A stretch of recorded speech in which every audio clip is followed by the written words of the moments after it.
Dalam suatu penjamuan makan, jika disajikan kambing guling, maka nasi goreng disajikan. Jika nasi goreng disajikan, maka buah-buahan juga disajikan. Simpulan yang tepat adalah, ini merupakan soal penalaran logis. Jadi kita buat dulu bentuk matematisnya. Yang pertama, dalam penjamuan makan, jika disajikan, ini premisnya, kambing guling, maka nasi goreng disajikan. Nah, kita misalkan kambing gulingnya dengan P dan nasi gorengnya dengan Q. Jadi, jika P, maka Q. Kemudian berikutnya, jika nasi goreng disajikan, maka buah-buahan juga disajikan. Jadi, nasi goreng tadi sama dengan Q, buah-buahan kita misalkan dengan R.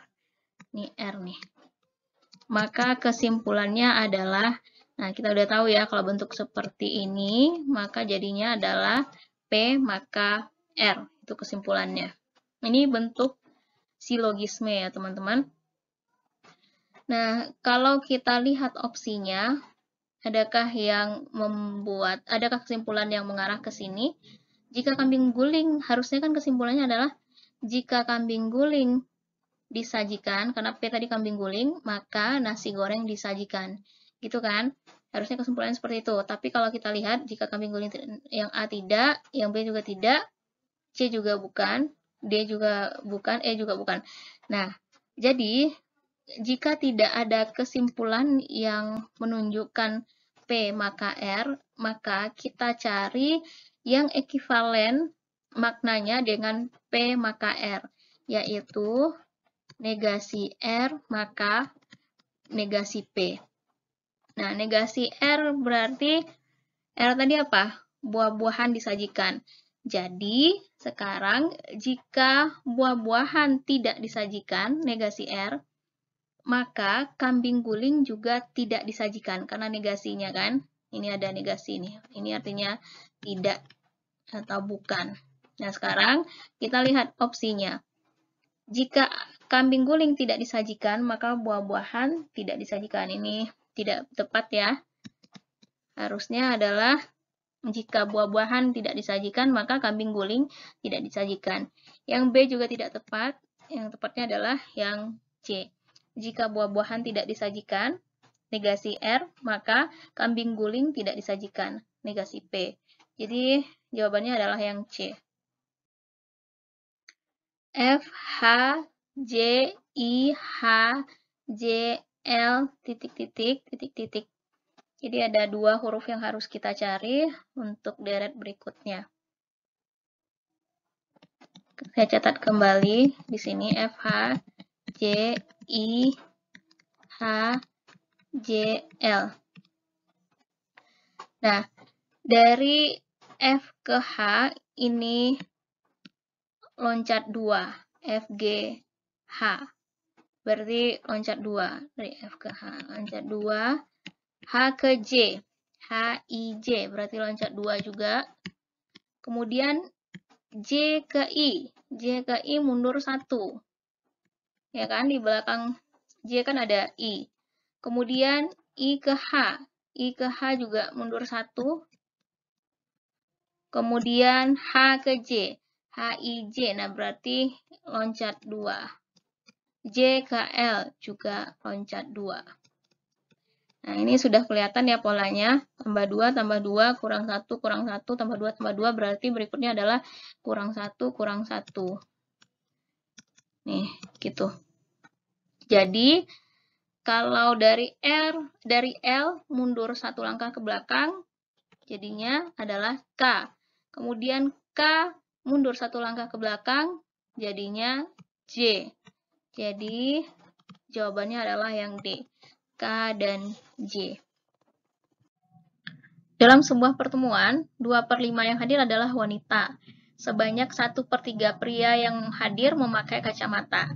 Jika banyak pria tidak berkacamata pada pertemuan tersebut adalah 12 orang, berapa pria yang hadir dalam pertemuan?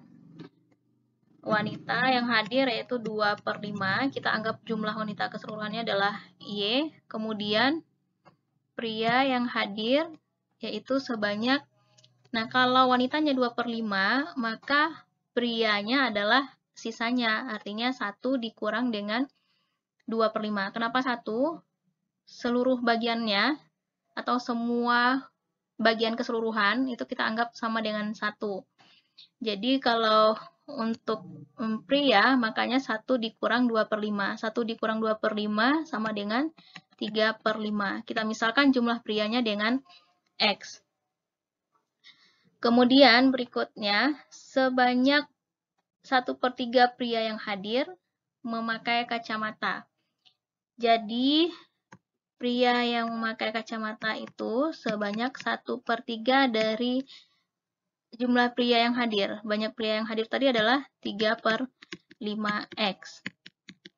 Sama dengan 1/5X.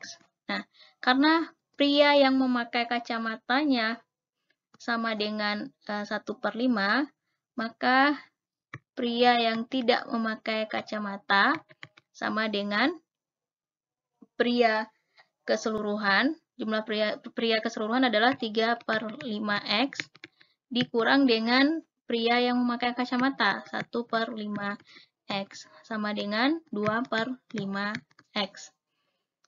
Nah, jika banyak pria tidak berkacamata pada pertemuan tersebut adalah 12 orang, jadi pria tidak berkacamata ini sama dengan 12, maka berapa yang hadir dalam pertemuan? Berapa pria yang hadir dalam pertemuan? Nah, tadi kan kita sudah misalkan prianya dengan X. Nah, ini yang ditanya nih, berapa X-nya? Jadi, X sama dengan 5 kali silang kali 12 bagi 2. Ini sama dengan 6,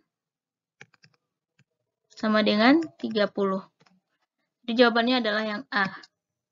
2 orang siswa, Putri dan Musa, diberikan ulangan harian susulan mata pelajaran bahasa Inggris. Untuk dapat mencapai nilai KKM, peluang Putri sama dengan 4/5 dan peluang Musa sama dengan 2/3.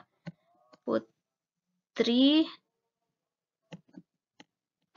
peluangnya 4/5. Ini peluang untuk mencapai nilai KKM. Tentunya peluang tidak tercapainya nilai KKM tersebut sama dengan 1 dikurang 4/5. Sama dengan 1/5. Kemudian peluang Musa mencapai nilai KKM sama dengan 2/3. Dan peluang Musa tidak mencapai nilai KKM yaitu 1 dikurang 2/3. Sama dengan 1/3. Peluang bahwa salah satu di antara 2 siswa tersebut dapat mencapai nilai KKM adalah, jadi ini kita menggunakan rumus yang seperti ini. Peluang Putri mencapai nilai KKM dikali dengan peluang